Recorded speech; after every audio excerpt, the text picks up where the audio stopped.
Tita Laika.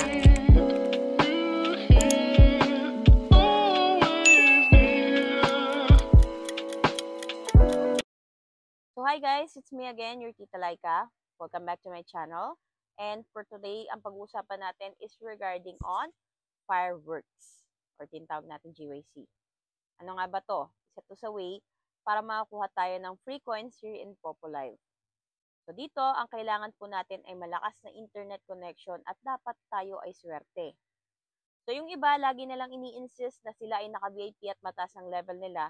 Bakit hindi sila nakakuha ng free coins here in fireworks? Wala pong kinalaman ng VIP ninyo sa fireworks at laas ng level ninyo.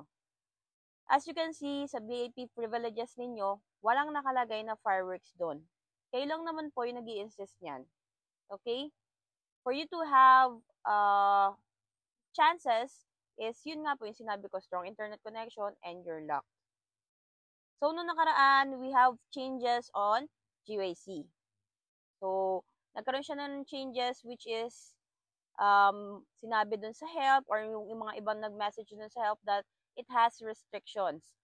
Pero nilinaw sa akin kahapon or tinanong ko na inalis na po yung restrictions na yun. Yun nga lang, yung mga user po na meron pong multiple account on their IP address or kaya naman po meron pong maraming account na iisa lang po ang ginagamit ninyong network, sila po yung affected ng ating pag-GYC. So, sila po yung hindi makakuha po nun. Kung kayo po ay, ayan, meron kayong mga kakilala or mga kapatid ninyo, iisa lang gamit yung network, GYC kayo. So, siya makakuha, ikaw hindi. Ganun yon. At kung ikaw naman po ay merong account na iba-iba, pang support mo sa sarili mo, tapos lahat yon is naka-VIP at iisa lang po yung IP address, gaya ng sabi ko sa inyo, lahat po yun ay hindi makakuha ng GYC. So, sila po yung affected ng ating bagong update here in Popo Live regarding dun sa fireworks. As you can see, mas maraming user na nagsabi na nakakuha pa rin sila because they only have one account on their phone. On their network, they only using one account and mas mataas yung nakukuha nila. Before, they are stating na nakukuha nila is 49. Ngayon, nasa 52, 53 mga nakukuha nilang free coins. And random po ito ha, na binibigay ng system. Siyempre, depende po yun sa nakukuha nating swerte at sa lakas din ng internet connection natin. Oo, andun na yung swerte ka. Hindi nga lang malakas yung internet connection mo. Malalaman mo naman yun kung lag yung user na pinapanood mo. Nakikita mo yun sa net mo. You can refresh it po para mag-try ka po ulit na mag-GYC. So, itong mga sinasabi ko is nilinaw ko and inas ko na maigi doon sa pinaka-upper boss ko.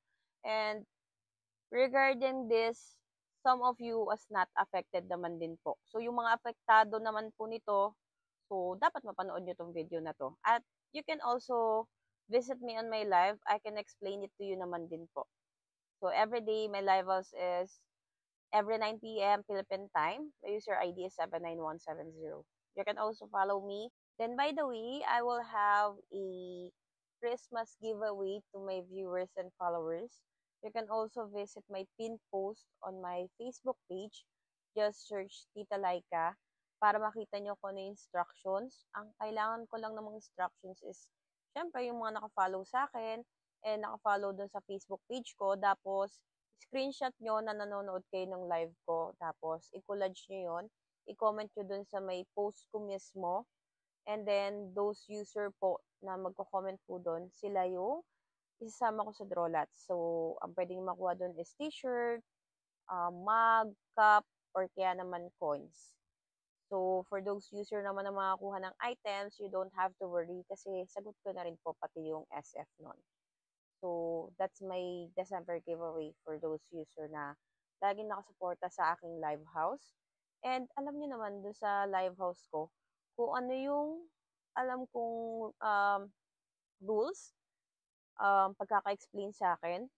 So, yun yung pinapa-implement ko or ayun yung sinasabi ko sa inyo during my live house. You don't have to be bothered sa words ko dahil kung ano po yung talagang gusto kong sabihin para mas maintindihan nyo, ganun po talaga ako mag-explain.